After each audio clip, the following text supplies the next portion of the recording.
It's groovy, baby. It's groovy, all right. How we doing? How we doing? I always forget. I should turn this damn light off. I cannot stand that shit. It looks like you got like you're inside the computer. It's like the fucking home, bro. Got that fucking picture, and it's just like the pole going through the priest. You know what I mean? But tonight we're here to review Stephen King. I mean, not Stephen King adaptation. They tried to say Close to Stephen King. They tried to say, but Stephen King sued him. There's a lot of Stephen King elements in this. But yeah, supposedly he said though it's not from his short story, so he had his name taken off, and you know that's free money for him. I mean, or free publishing. So a lot of Stephen King type characters in this. There's obviously a reason he didn't want it, but obviously tonight we're here to review The Lawnmower Man, courtesy of our guest tonight, who's been asking us to review this for, man, a couple months at least. And first time on the show too, man. Welcome our boy, Billy. What's up, brother? Good to have you, man. Hey, Billy, are you in a computer right now? You're very blue. Are you in the computer realm? You're muted also. We can't hear you. I almost could hear you. Still can't hear you. Hey, we just heard him a second ago. I know, we just heard him a second ago. Could be the... Yeah, you're definitely muted. I see the little mic off thing. Oh, there you go. Nope, you're still muted. It could be Job. Sometimes it helps if you pop out and then pop back in. Yeah, come out and go back in. It's StreamYard at its best. Yeah, that's StreamYard for you. Well, he will be right back, but yeah. So this was a horror movie? It kind of seemed like sci-fi, with a little bit of horror in it. It's Scream Factory. It's not. Wow. There's a lot of stuff on Scream Factory I wouldn't say is horror, but no. They do sci-fi too. If they put it on. Oh, then they go Shout Factory. Yeah, it's Scream. So there's a little horror in it. Yeah, I mean it's definitely got the elements to it. It's got the vibe. Yeah, okay, what about now? Yeah, got you. All right, good. Definitely with StreamYard. Yeah, usually if you kind of like pop out and then try to pop back in. If you're using a phone or tablet, sometimes you got to kind of reset it. But yeah, man. So as you know, Billy wanted us to do this for a couple months now, and with Holiday Horror Fest, I promised we'd get it done in the new year. So figured no better way than kick DHS off in 2024. Damn, bro, first show too. I almost forgot about that. With no other than Lawnmower Man. And honestly, I've always been a fan of this movie. I know that some things can be dated in this movie, but I'm a huge Jeff Fahey fan. Always been a huge Jeff Fahey fan. He's really what brings it home for me on this. Pierce Brosnan's great as well. Wasn't a fan of his hair though. Who? Well, that's the Lloyd Crit. That's the Harry from Dumb and Dumber hair. Yeah, he's got to sue his manager for getting out of that hair. He looks better in the second half, but I've never seen. Yes, well, definitely, but that blonde hair, I swear they were going for Harry from Dumb and Dumber with that. I've never read the original story, so I don't know if that's how he looks or how he's written in the book or not. Well, like I said, this isn't based off Stephen King's short story. But I think some of the characters are the same, aren't they? I'm telling you, bro. Stephen King, there's a reason why he took his name off it, because it's not. Because I think they just. I mean, Job and the priest are very Stephen King type characters, you know. So that's why I figured maybe they were in the book. I don't know. I don't know, because I never heard it. I never read it. So. Did you read the book, Billy? I have not. A funny story about the hair is that Fahey showed up to set with orange hair. Really? And the director he had a fit about it, and so he's like, "This cannot work. It's too much. Doesn't look good on camera." So he had him dye it blonde. Yeah, no, there's no Job in his book. It looks like it's about some guy named Harold Parkett is in need of a lawn mowing service. So basically, he just took the title. Yeah, basically about some guy that just does lawn mowing. Yeah, I don't know. I'll have to check that short story out at some point. But yeah, even Stephen King story or not, that's what brought me to it back in the day. Hearing that it was a Stephen King adaptation, you guys knowing that I'm a huge fan of that stuff. But even so, if it is or not, I really don't care. If Jeff Fahey is what sells me. Anything that he's in, I always will watch. I don't know why. I just love him, dude. I don't know what it is, but I just love the energy he brings. My love for him literally came from Psycho 3. I just love him in that. I always loved that movie so much. And after that, anything that Fahey was in, I always loved. He does so many great roles too. I have to look up, but I'm trying to think of this. Him and Brosnan played really well off each other in this film. Oh, definitely. Really good. If the chemistry between Fahey and between Job and Dr. Lawrence, if it doesn't work, this film doesn't work. Yeah. And they play really, really, really well off one another in this film. Definitely.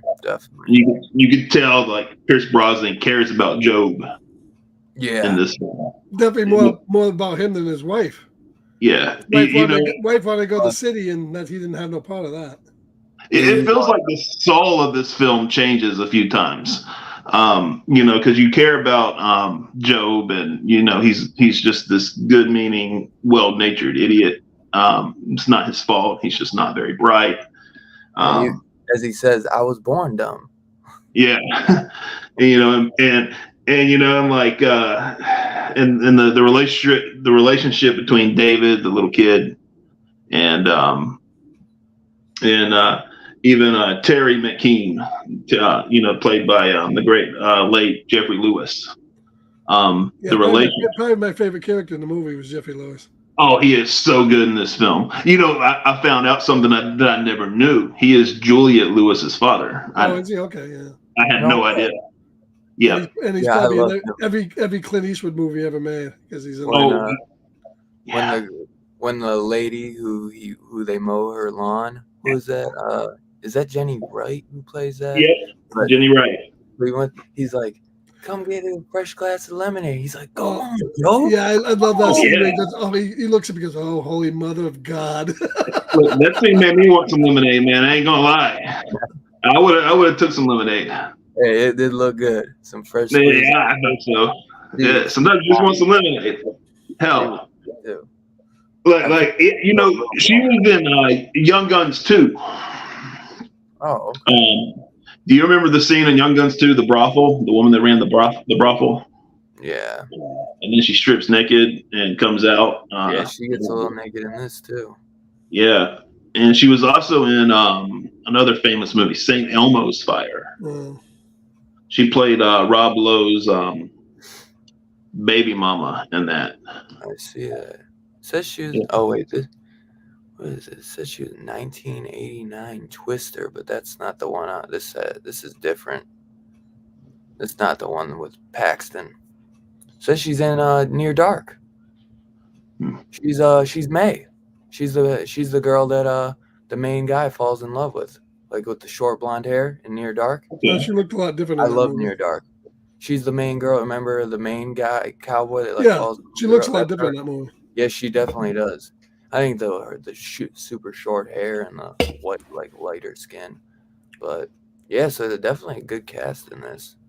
A lot of good like working actors, just like no like besides Brosnan, there's not like hardworking Hollywood actors like Jeffrey Lewis, Jenny Wright at that time had been in a lot of stuff. And this is pre-Bond, so this is Brosnan just getting his start. The only thing he did around this time was like he did that movie Nomads, I think, around the same time, and so he didn't have too many movies under his belt. So this is one of his first films. Oh, it was in that Remington Steele. Well, I'm not talking about movies as far as I go. Yeah, I got Remington Steele. Yeah. But like Bond was the game changer. Yeah, and they wanted him for Bond real early, but he couldn't get out of his contract. So I'll tell you too. Another hardworking Hollywood actor in this film that might get overlooked is Jeremy Slate. He played the priest, and if you go and you look him up, just a ton of movies. He's been in movies with Dean Martin, Elvis. He was in True Grit with John Wayne. Yeah, another guy that was in this movie too. A very young version of him is Dean Norris, the guy who ended up in Breaking Bad as Heisenberg's brother-in-law. Yep. He was was very skinny, so you couldn't recognize him, but he was in there too. The only thing I think the only downside of this movie, I think, is the whole company thing was a little underdeveloped. They were the bad guys, but that part of it wasn't really developed all that much. We knew they wanted weapons and stuff like that, but I do like the way the movie kind of like flip flops the role. I mean, Brosnan starts out being a real asshole, and you really cared for the Jeff Fahey character. In the movie, by the end of the movie, kind of flip flops. Yeah.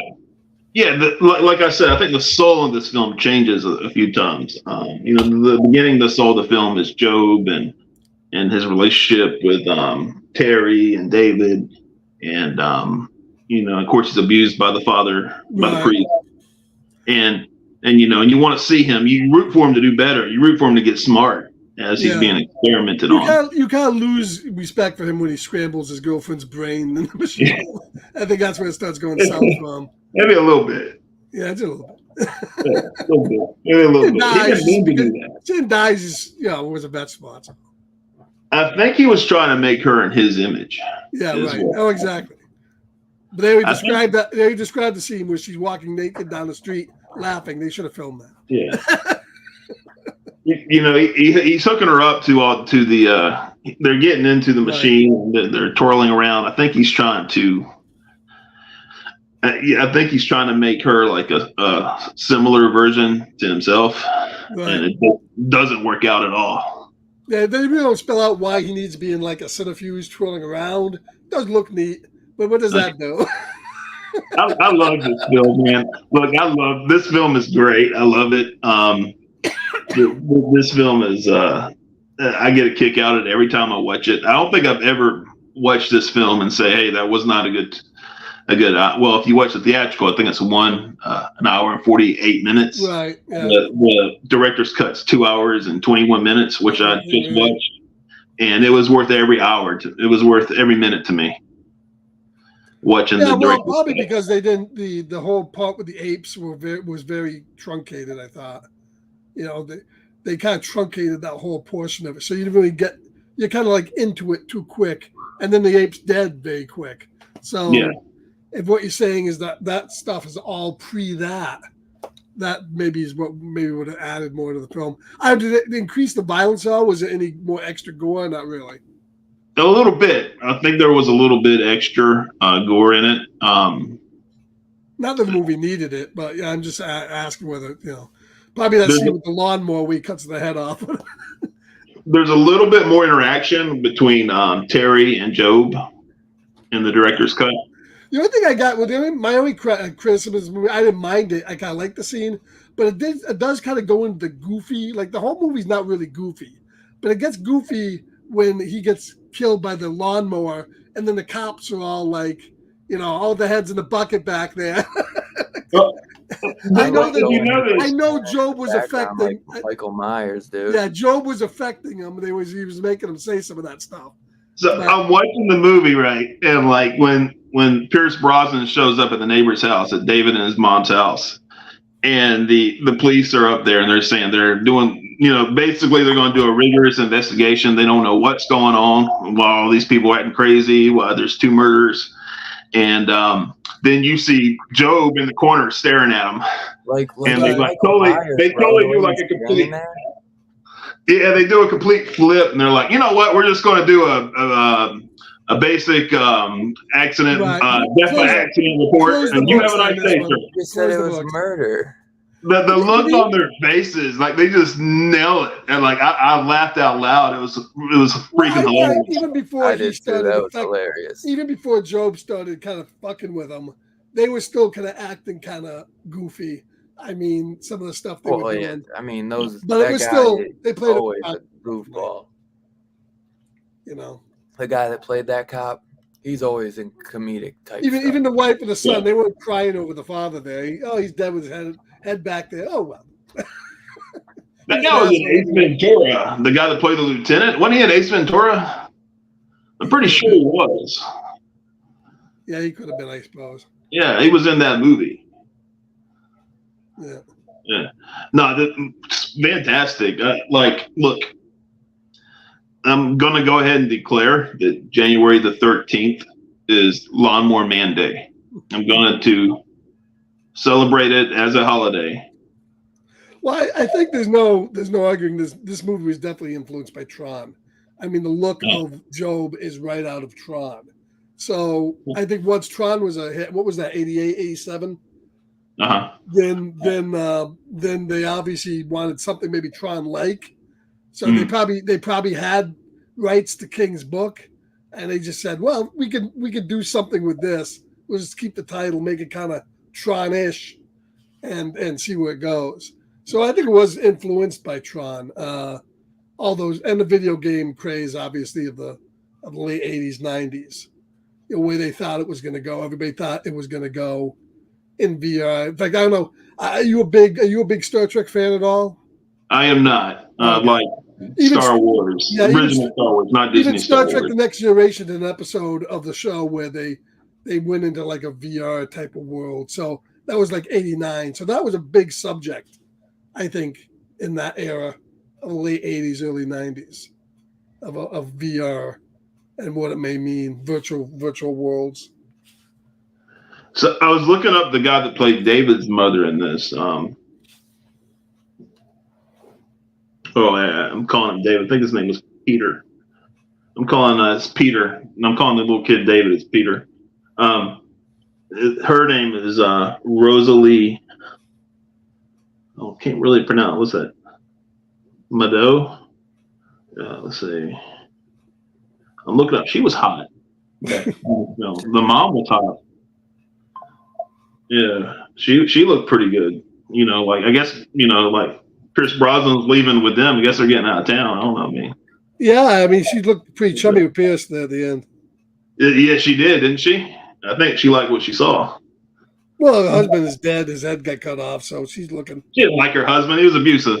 I He know. was a piece of shit. Even kicking, like beating up on the kid, and he was a sweet. He was good. He was a nice kid. Right. Yeah. This was directed, and the director Brett Leonard was big. Didn't Brett Leonard do like Shanghai Noon and did he do Rush Hour? Brett Leonard? I think so.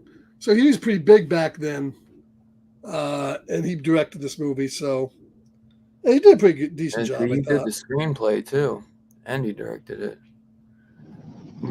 Oh, really?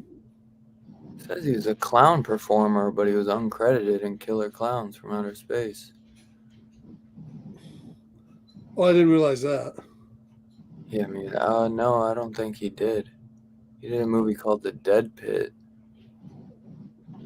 Yeah, I'm just looking, and not that I check Wikipedia all that much, but some people do. I guess they had a script called Cyber God that they basically just stuck this Lawnmower Man moniker on. So it was already a developed script. Oh, really?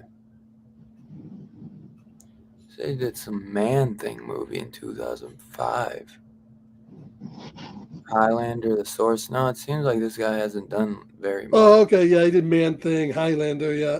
I like Highlander. Dead Pit, which I like that cover. not a good movie. He did Virtuosity with Denzel Washington. There you go. Pretty similar. That wasn't a bad movie. And the Dead Pit. I know you've seen that, or at least the cover for that. I have not seen Dead Pit. That's a classic VHS cover. If you look, I don't think I've seen Dead Pit either. I've only seen it once a long time ago, but if you look at the cover, you'll recognize that cover. I know that.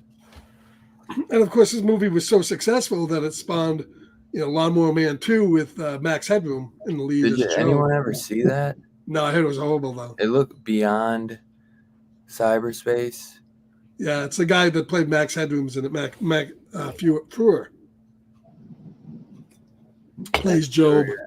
Yeah, I've never seen it, but I wouldn't mind checking it out if it's like a continuation of Job's story. Yeah, I guess it is. Yeah, be worth it. Have you ever seen it, Billy? I have not seen it. I feel like most people probably haven't, to be honest, because it was definitely. I think it was the direct-to-video. Yeah, it wasn't in theaters. I want to say, dude, it's got a 2.5 out of 10. So yeah, my understanding is it's pretty bad. But I like bad movies, so I'll watch it at some point. Yeah.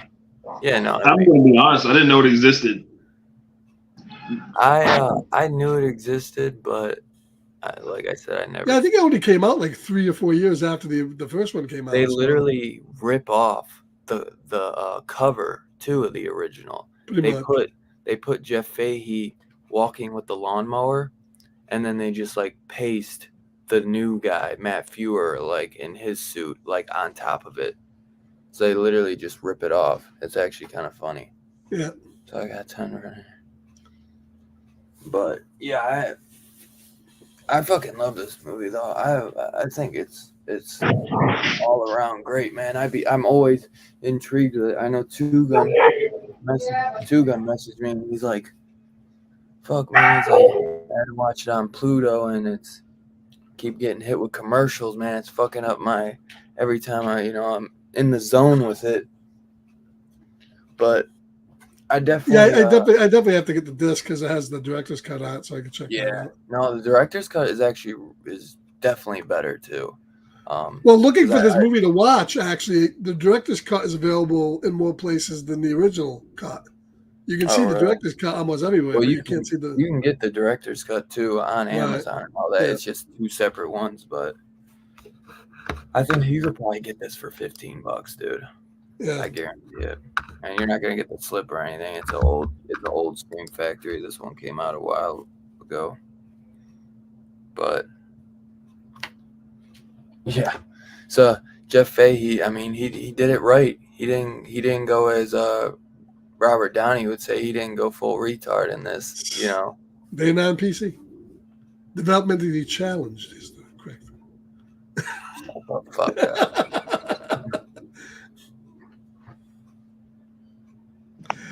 Yeah, but I thought the characters, like the bully guy and the priest, and even Job himself, they didn't come from Stephen King, but the very Stephen King-like characters.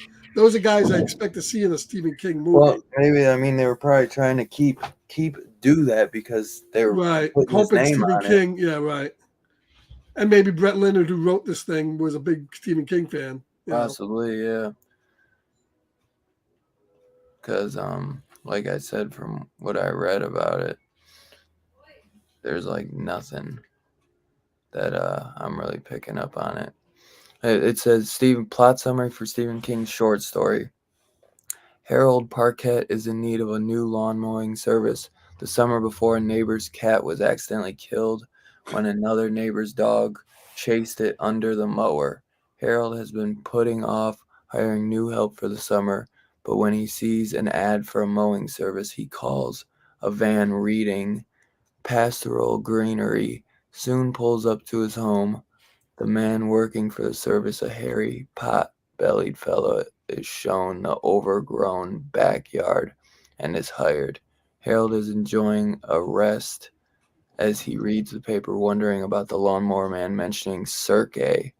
When he hears the lawnmower outside, startled, he races to the back porch and sees the lawnmower running by itself and the naked lawnmower man following it on all fours and eating the grass. The lawnmower seemingly deliberately chases and kills a mole, and Harold faints. When Harold revives, the lawnmower man explains that this new method introduced by his boss grants substantial benefits and that he makes sacrificial victims of customers who cannot appreciate the process. Harold, though unnerved, allows the lawnmower man to return to work. As soon as the man is out of sight, Harold desperately calls. I gotta say something. That sounds like a better movie. I'm sorry. They should have made that movie. This was good. You can't. But they should have made that movie. Why? You sounds cannot good. make that movie. Oh, come on. Definitely could make it. Hire some fucked up director and screenwriter. They could make that movie in the 80s and 90s. Yeah. The ancient god Pan, the lawnmower, briefly chases Harold through. Oh, wait, no. He says the lawnmower man reveals his boss's name, the ancient god Pan. The lawnmower man briefly chases Harold through his living room before brutally slaughtering him. When the police arrive, well, don't tell us the whole story. You might want to read Harold that. was murdered by a schizophrenic sex maniac. As they leave, the scent of freshly cut grass hangs strongly in the air. Okay, that sounds like a better movie. But it sounds actually kind of good. But they should film that now.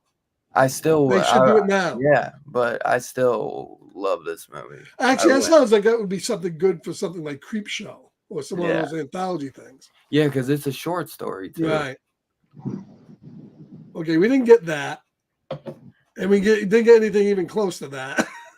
Yeah. I love this film, man. I love it. I love it. I recommend it. If you've not seen it in the chat, you need to watch this film, especially it being Lawnmower Man Day, being hopefully soon to be a national holiday.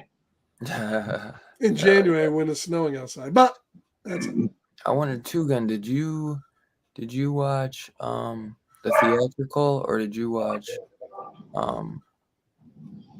the directors on Vudu? January 13th is now officially Lawnmower Man Day. Actually, you could make a sequel and call it Snowblower Man. Snowblower Man? Snowblower Man, yeah. But yeah, I always like this movie. It's a good 90s, very kitschy sci-fi horror movie, and Pierce Brosnan's great in it, and so is Jeff Fahey, and I love the other lawnmower, the other guy there played by the Eastwood guy. So yeah, this movie still holds up, even though the tech is a little dated. Yeah, it's not really about that. Those VR masks look similar to what we got. Well, today, and they had like a limited VR there. Just the graphics a little dated, but that doesn't really matter. Yeah. Well, I mean, it doesn't matter in the way that the tech in Tron is dated too. It's right. still an enjoyable movie to watch. Yeah, and like I said before the show, that outdated VR though looks similar to how our real VR looks too. It's not like as bright and as colorful. It's kind of just it's like that same animated style though. So they weren't far off when they were making this. Yeah, we just 8-bit graphics compared to what we have now. So yeah, but yeah, I fucking love Jeff Fahey. He's so good in this. And you get a little nudity from that blonde girl, so you can't go wrong with that. I mean, this movie's got it all. in '90s is where they started phasing down on some of that nudity. So You get a monkey carrying around a little 6-shooter. Mm-hmm. Cybo Man. Yeah, they had that point of view shot where the monkey's going like this down the hallway. Yeah. Cybo Man. You got James Bond in it. Yeah. Yeah. Yeah, so Carrying definitely a machine gun at the end, got explosives. I mean, what more do you want? Right. The only thing that I'd say that really maybe the only thing I'd say that you don't need as much is kind of like but you always got to have is like that lingering background of like who Pierce Brosnan's kind of working for or who kind of quit from, and then they're kind of trying to bring him right. back. That's what I said. I said the bad guys in this movie are kind of underdeveloped. Yeah, they're there, but you don't know. They get a little more in the director's cut, Yeah, but still, not really much more. I mean, they want like weapons and stuff like that, but you don't really know the motive. Yeah, honestly, I think they're just so Fahey has like more people to kill at the end, but right. I think that you could cut them and the movie would still be great, Yeah. And you just focus more on Pierce and Fahey's connection, because I love how they actually how Brosnan actually starts to really care about him. I love that scene when towards the end when he has his powers fully and Fahey's just sitting in the chair and he kind of comes to say dude, we gotta stop this. I can fix you. You've had a psychotic break. And Fahey starts trying to read his mind. He's like, what are you trying to hide from me? He's like, I know everything, and fucking the way Pierce Brosnan knows acting where he's like, I was like, damn, he really sold that. Well, he was really trying to help the guy to get him out of there before the bad guy showed up. No, he was, yeah. But he didn't read that part. He didn't tell him that. He didn't betray him. He was trying to get him out of there. Exactly. And maybe he should have known that if he read his mind. He should have told him that. I know, he should have told him that, though, so they could have just killed the bad guys together. Yeah, that's a good dynamic scene in there. And that's just another one where they're playing really well off one another. That's when Fahey, I think, tells him, and you hear his voice is completely different in this part of the film than it's been at any other point, where he says, my intelligence is now surpassed yours. Right. Yeah. Yeah, I fucking love that. Pierce definitely does a lot of smoking in this movie. He's always got a butt in his mouth. It's the 90s. Oh, yeah, the director said something funny about that. Because he's going through the ringer with his marriage and with his career and a lot of depression, a lot of stress. And so the director wanted to try to show him stressed out, depressed, looking bad. And he said Pierce Brosnan was in such good shape and he's just such a damn handsome man that he couldn't make him look bad. He had to really try hard to make him look bad. Yeah. That's funny. Yeah, because the director is the guy from Breaking Bad. He's the cop. Yeah, Hank. He said that. Yeah. Hank. I can't think of his name. Yeah, I love him. He's always great as well. That's what I mean. This has just such an all-around great cast, to be honest. Yeah. Just so you know, shout out Wikipedia for that little recital on Lawnmower Man by Stephen King. Yeah, it really does help to have that as a source. Dude. Especially if you don't know anything. You imagine getting paid to just upload facts to Wikipedia? I think people literally get paid to do that. Yeah. I think it's good. That and pictures when you're trying to show something. But yeah, you'll definitely have to pick up this because there's some great behind the scenes. The Scream Factory is a new cyber god creating the Lawnmower Man. featuring interviews with the director, co-writer Jeff Fahey, and more. I'm sure See, Pierce they Brosnan didn't come. they actually dropped the title of the original thing, Cyber God. Oh, was that the original title? That was the original title, of the script. Yeah. I wonder why they didn't go with that. Because Lawnmower Man was probably a known property. Stephen King's big. Yeah, probably. I'm guessing so. They probably figured nobody would pick up Cyber God. And they probably owned the right to produce that movie. And then they looked at the story like you just read, said, what the fuck is this shit? We can't do that. Right. We'll do this, slap that on the Cyber God movie. Yeah. What, on his knees? What? No, fuck that. Cyber God. On his knees, butt naked on his knees, eating grass. It's a movie. Happy Lawnmower Man Day to you. Chill out, man. That's right. What's up, P Money? So they do that all the time. Hollywood, they always have like existing scripts and they just slap titles on them, change things around. Definitely. I actually like the title Cyber God, though. I actually like that. Or it could have been like. Oh, they could have done like Lawnmower Man Cyber God. They could have done a type of thing. But is there an interview with Stephen King on that disc? Probably not. No. It would have been funny if they Stephen King went to the premiere, and we took his kids with him. And he told the director that he loved the film, and his kids loved it. So I say we had a blast watching it. But I'm going to sue. There's nothing I wrote. That's what he told him, and he did. It's like. Well, I'd be interested to find out if you watch the extras whether they had the rights to that title, because obviously they probably didn't. I'm thinking he could sue them, and why would you put that title on something you're going to get sued for? But I don't know. Who knows, man? Maybe they had planned to add more of that story into it, and then it just kind of fizzled out. And then they doubled down with number 2, which I'm assuming he probably got sued again. So. Well, no, they did. All they did was settled. It's not about the title; it's about putting his name on top of it. But was it? It was like with all his movies, it's Stephen King's The Shining, Stephen King's Storm of the Century, all that. That's what this was. Stephen King's The Lawnmower Man. Okay. And they took that off, but there's audio. I want to watch the. I gotta. I don't think he's not even credited in the credits, was he? I forget. No. They took him out. They took all that out. Oh. But they do got audio commentary, so I'd be curious though. I've never listened to the commentaries, just the behind the scenes and interviews. So I'd be curious to see if they mention any of that. There's also deleted scenes, edited animated sequences, press kit with the cast, interviews and behind the scenes footage, and another audio commentary for the director's cut. So you get 2 commentaries, one for the theatrical and one for the director's cut. So that's pretty cool. And storyboard comparisons. But yeah, I would definitely, I agree with Billy, and I recommend the director's cut for sure. And it looks like Two Guns said that he had watched the director's cut on Vudu.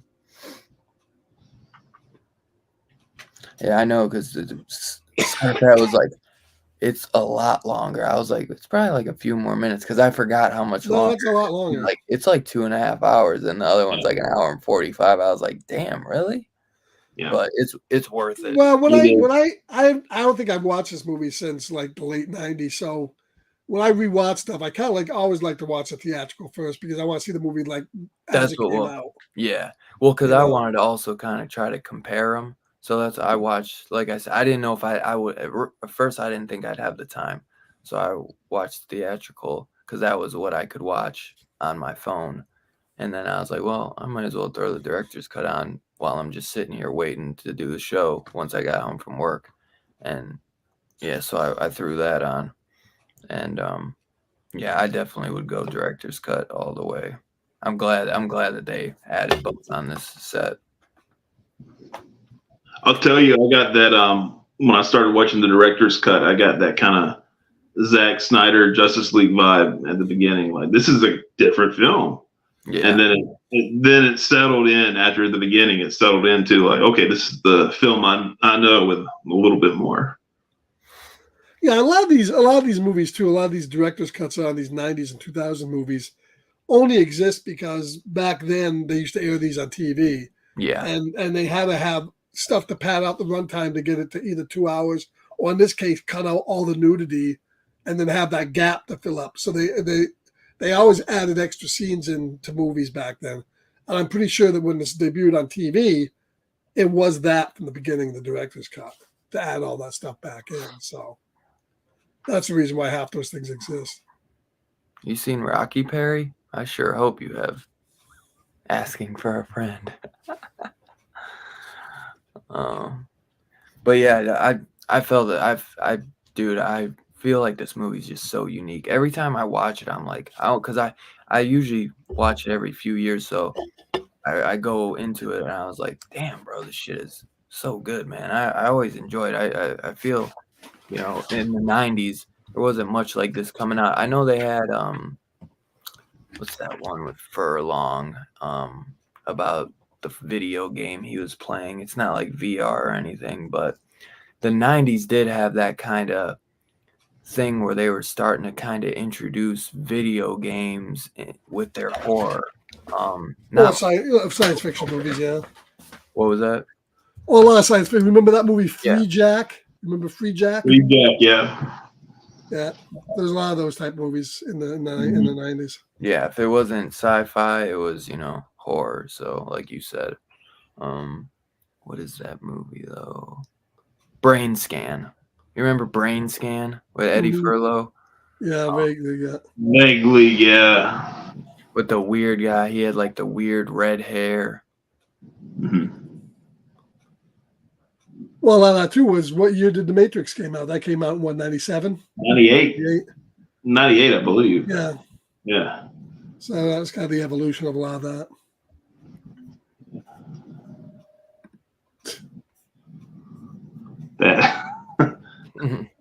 Yeah, but like Eddie Furlow is like a big Eddie Furlong before his gamer. heroin addiction, or maybe during. Looks like Joy Behar of The View. Yeah, a little skinnier version. Yeah, a little thinner. That one actually doesn't look a little prettier than Joy Behar. A little carrot top too. A little carrot top. Yeah. Carrot Top. Freaking Edward Furlow played the Crow in one of the sequels. A bad one. A bad sequel. Yeah. It's like the fourth one. They had like 3 sequels that were all pretty bad. I mean, but Dennis Hopper's in it actually. I gotta go back and watch that. Dennis Hopper's in everything though. Don't take that for a measure of quality. And Danny Trejo's in it. He's in everything. Dennis Hopper did everything for a paycheck. So Tara Reid's in it though. This actually has a decent cast. It's called Wicked Prayer, The Crow. Wicked Prayer. But yeah, the first Crow is the best one. No, without a doubt. They're actually supposed to be making a but you can't do the Crow though. Remember, it's not a horror movie. I'll be doing the Crow. Got some horror overtones to it. That's what I said. Because Two-Gun wanted me to do it, and I was gonna do it for Horror Fest because Two-Gun wanted, and Robbie's like, I will not. Oh, it's definitely a horror movie. What is it if it's not a horror movie?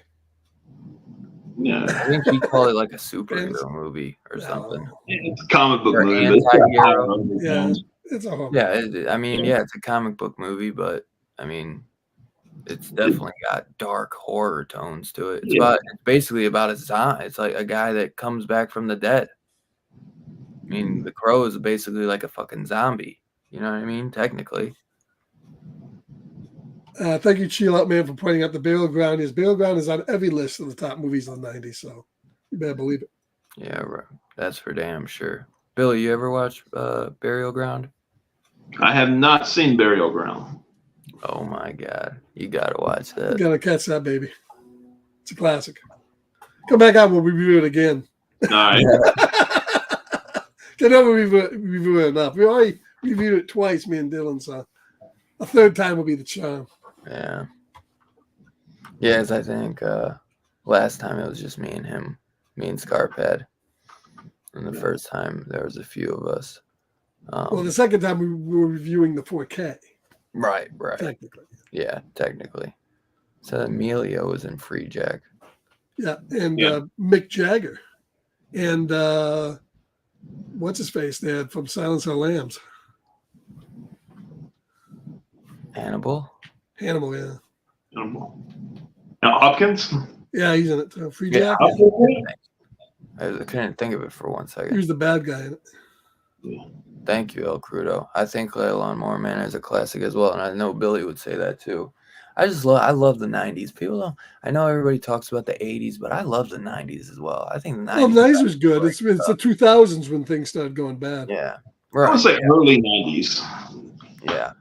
Early '90s definitely was the best. Late '90s aren't bad either, but that's when it starts getting a little. But I love all the '90s, but you could tell like once this mid half of the '90s came, because that's when Scream comes.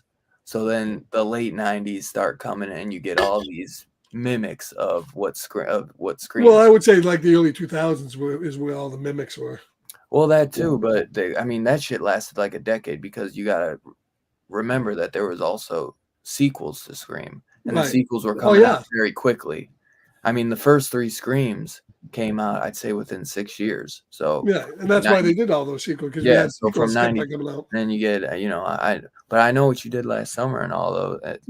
That was actually written by the same guy who did Scream. Right. So, but speaking of the '90s, I hope they actually add this into the In Search of Darkness '90s, so 90 to 94. This would be, which that's the one we're gonna. I have a feeling that would be in the. That's going to be in probably the In Search of Tomorrow one. They haven't said that they're doing a '90s In Search of Tomorrow. No, but I think if they did add it, it would. I think like I said, man, this is technically on Screen Factory, so I don't know. What does that? Does IMDb say that this is a horror? It says horror sci-fi. Sci-fi / horror. So I'm going to give it. I'm going to say it's 60% sci-fi and 40% horror. If you get partial out. Yeah, there's definitely a lot of Tron stuff in this.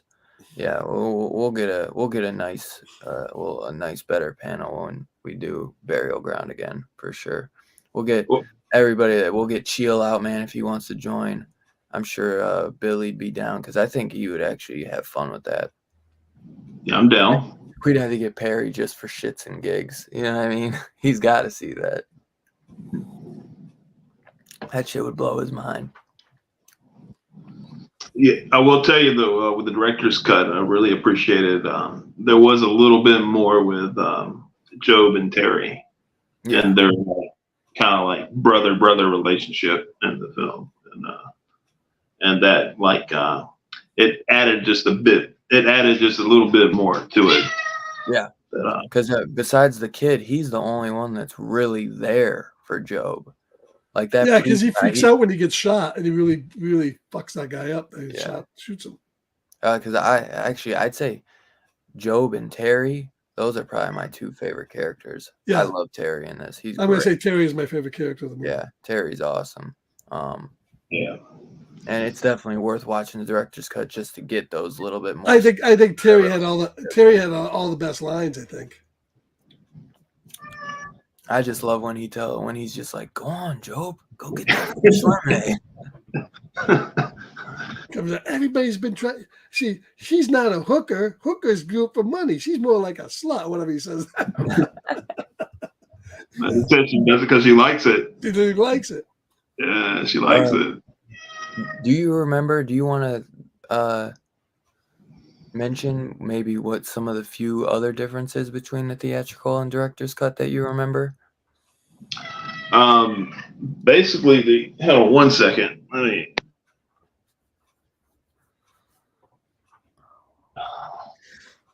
My dog is trying to stiffen my cat.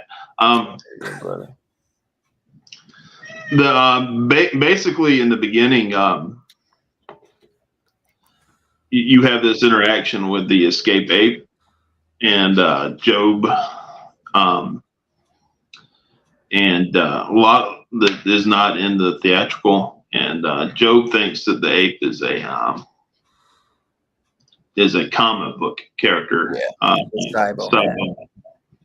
Does And he you does he even meet the ape in the theatrical? I don't think he does he? I don't think he does. He spends time with the ape. They're in his little shack behind the church. in the theatrical he In the does. theatrical version? No, Yeah, I was gonna say, okay, yeah. it's I the think only he in has the the ape directors back, he does. right. In the directors, there's the whole opening is like Job Right. and the ape. Yeah. And there's a whole interaction where he's talking to the ape and he's calling the ape Sabo Man and he's trying to he's telling the ape about himself, and the ape is trying to figure out in the beginning whether Job is a threat or not. Yeah. And like the ape's got the poo-poo in his hand, and the ape's trying to figure out whether he's about to try to do away with Job or whether Job is not a threat. And he sees like the Job's eyes and determines that Job is not a threat. And so Job takes him back into his shack and shows him the comic books, and they spend a little bit of time together in the beginning. I can kind of see why. Until they surround the house with all the agents and the director. And I can kind of see why they cut that though, because I mean the ape is out of the movie, which pretty quickly in the theatrical version. So I can kind of see why they may have cut that. Let me ask you: do you think that? Because that's what Jeff Fahey becomes. What they did to the monkey. Right. They're two test subjects, so it's actually kind of I like. Well, they stay in the movie. The ape gets aggressive, and you kind of figure that's what's going to happen to him. But do you think that the stuff they added is worthwhile enough to justify the running time of the longer version? I do. If you're a fan of the movie, I do. Yeah, and the reason by it is it's well written. I mean, I can explain it to you and talk about it, and you can say, "Oh, I'm glad they cut that." But it's actually well done and well written. Right. And there's lines in it where Dr. Lawrence is there, Pierce Brosnan is there, and he's telling the military guys, like, look, I know this guy. He cuts my lawn. Yeah. He's not that bright. His IQ is very small. Let me talk to him. Let me deal with him. You ain't got to use violence. You ain't got to use your pew-pews on him. And so it's very well written, and it kind of establishes that the whole town knows about the relationship between like the priest, Job, and Job, like who he is. It's very well written. Yeah, it's a lot better opening than the theatrical, I think. And it adds a little bit more too, because after they dispose of the ape, Job is very distressed, and you actually get this nice moment where the priest is comforting Job, and you get a really nice moment where like you feel like the priest cares for him for a minute. Yeah. Yeah. Right, so that makes the reveal later on when he's actually an idiot and beating asshole. the shit out of him. Right. And I don't think that the priest doesn't, although he's abusive and he does that, I get the feeling that like the priest does on a level does care about Job. That's what you get the feeling that's just what he does. In the theatrical, you would think he doesn't care about him at all, but at least they add that, and you kind of see it's like a weird relationship. Yeah. But that he definitely has some care for him, but he doesn't show it in the right way. You know, it's one of those abusive type priests that's just beating the Bible into him. You know what I mean? Right. Like, you need to follow these rules, and you know. Yeah. But yeah, I love that. I love this reversible cover. I love this original poster too, Gun. This shit is fire. But I guess if you guys want, maybe just say we'll go favorite character if we haven't already, and just rate it then. I'd go Fahey without a doubt. There's no freaking question on it. I do love Terry though as well, and I think everybody's great in the movie without a doubt. But I love Fahey, the dynamic from him being, the dumb Judd and then him progressing. I think he does a great job. And even how Billy mentioned how his voice kind of changes once he gets to that certain point, and when he's like next level genius, even smarter than than Pierce Brosnan. I really like how he progresses, and I think Jeff Fahey just knocked this out of the park, man. He did a really good job. Yeah. So my rating though would probably be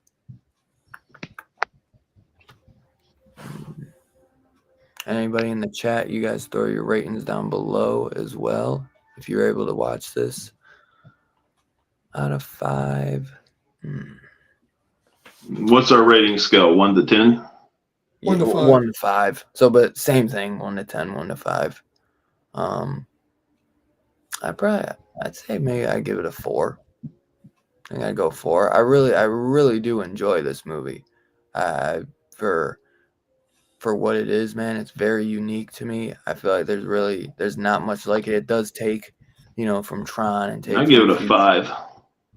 Give it a 5. I knew you would. I had a feeling you would. What about you, Scarphead? As I said before, Terry's my favorite character. I think he has all the best lines in the movie. And I'd give it a 3.75. Oh, yeah. And maybe I'd increase if I saw maybe I'll watch the extended version. Maybe I'll bump it, but 3.75 for the theatrical. Yeah, you I think you'd give it a 4 on a 3 on the 3 directors. I think you'd bump it. I give it a 5. I love this film. It's probably one of my favorite films of all time. Hell yeah. I guess no doubt. And look, the two actors play so well off of one another, Brosnan and Fahey, that if you go Fahey, I'm going Brosnan, because they complement one another really well in this film. They definitely do. Yeah, they're both very good, but I think they're both always very good. I mean, Pierce Brosnan and Jeff Fahey, I haven't seen too many movies where they're not good. Yeah, so, but I think what Billy means though is that they just had a good dynamic together though. Right. So they worked well with each other. They never probably worked with each other again. Yeah. I don't know if they've ever been in another movie together after that. Yeah, that's what I'm wondering.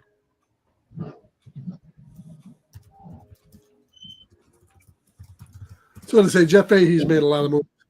Yeah. A lot of TV shows too. I was Jeffrey Lewis, just over 200 films between TV and film, 200 projects. Yeah, he was a character actor, so he started in the 60s, and he's in a lot of stuff. Oh wow! And he's in some. Made a Lawnmower Man video game. They had Lawnmower Man video games. Yeah. That's Jeffrey Lewis is even going back into he's in some very classic movies. You look at his filmography. Sega Genesis video game. It says in this direct sequel to Lawnmower Man, Job takes over cyberspace, kidnaps the characters from the movie, and imprisons them in his world. Dr. Angelo and his avatar form must overcome Job's traps and puzzles to save them. That's pretty cool. Yeah, they probably didn't have Terry do too many scenes with the ape because, of course, he was in those Clint Eastwood ape movies playing with Clyde the orangutan, if you ever remember those films.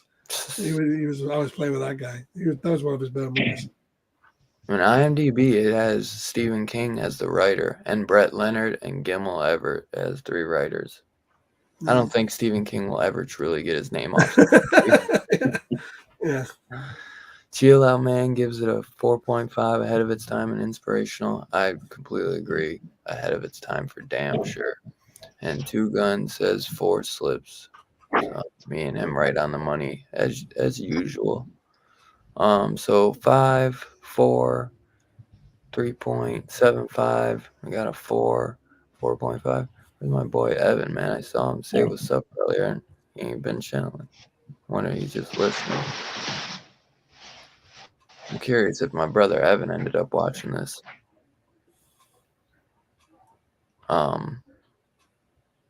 So yeah, I'd say we probably got an average score of about 4.369. Happy Lawnmower Man Day. Cool. Hell yeah. So that will conclude the review for Lawnmower Man. And what do we got coming next week? Well, me and you have For Your Eyes Only, the next James Bond movie we're doing. That should be out by early next week. Yeah, So look for that. definitely. And that was a great review.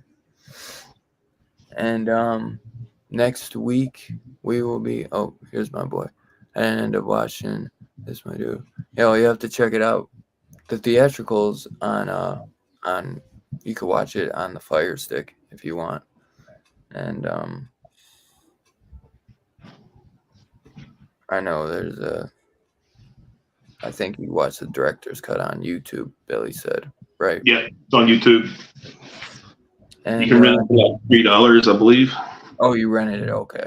I thought you meant it was sometimes they'll have free movies on there too. But Yeah.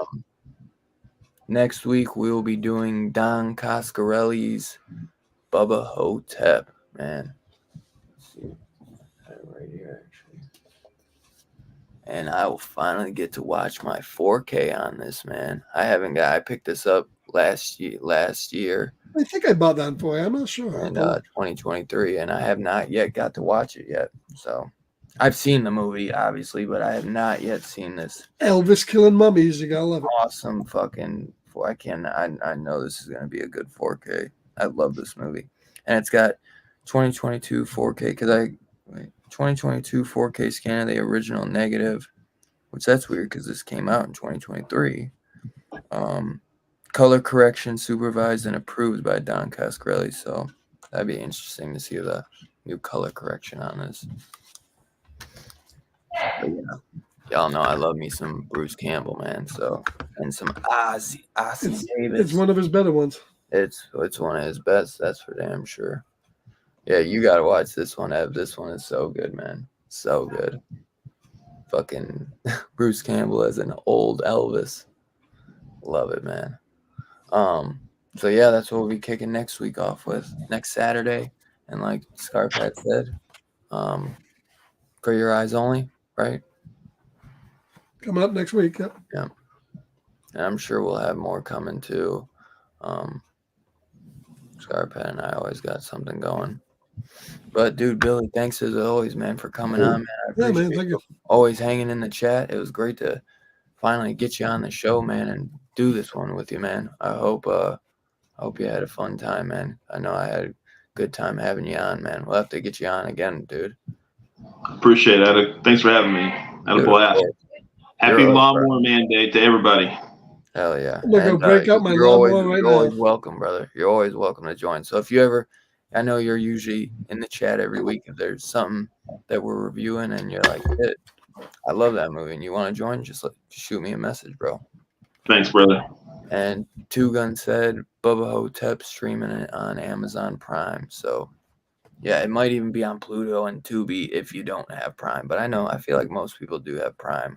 Prime's probably like my favorite one to have, I'd say. Yeah, Billy the man. Thank you, Chill. Appreciate it, man. So yeah, look out for that. Billy, anything you want to say before we get out of here, brother? Happy Lawnmower Man Day to everybody. I appreciate you having me on the show. It was a blast. I love this film. Got a book coming out soon called Last Days of the Bad Moon. Power Max Comics. Also affiliated with Dark Gift Comics and Bold Cat Studios are helping me put this thing together. And it's we should be probably give us about another 8 weeks and we should be launching. Hell yeah. Is that coming out in stores or just direct on a website? We'll be on Fund My Comic. On my comic. Okay. Yeah, you have to show Scarpad some your pages. He sent me some pages. And I did. It looks dope. Thank you. Thanks. It's got a lot of horror undertones to it too. Yeah. Oh yeah. So I didn't realize how much of a horror aspect I had in the book really started to look at it come to life on the pages. Got a great artist named Stephen Brown, and he's like just gets better every week, every month. Just gets better, just cranking out pages. Really talented artist that I'm very blessed to have on my team. Heck yeah, dude. You'll have to send me if you got the link for that fund me thing for the comic book.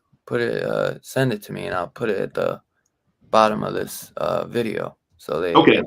So I would have said Two Gun normally will throw that up in the chat, but I don't. He probably I'm sure he knows one of your videos because I know you'll live stream when you're doing some pages, or is it live stream? I know you'll send me recorded videos every now and then.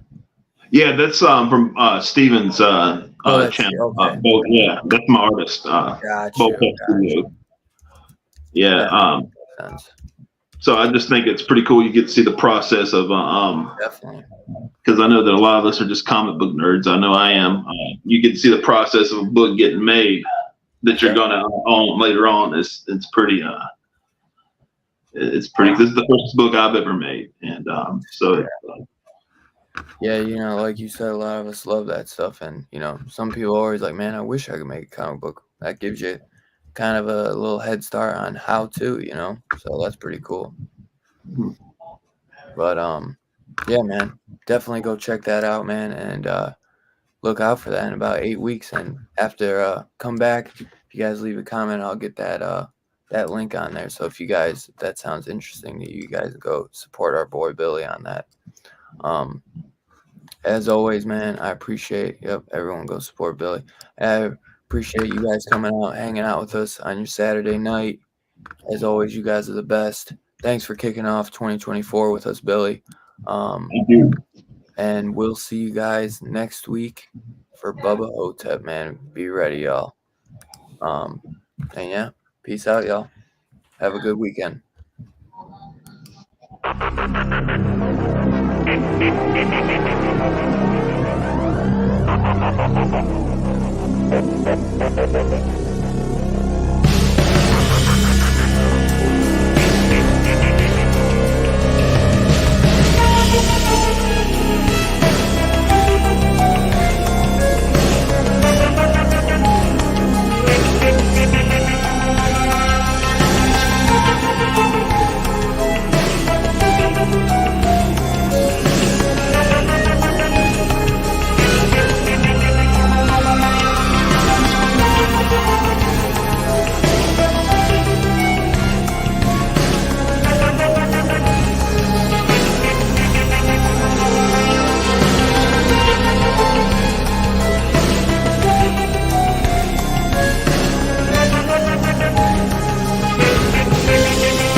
Groovy.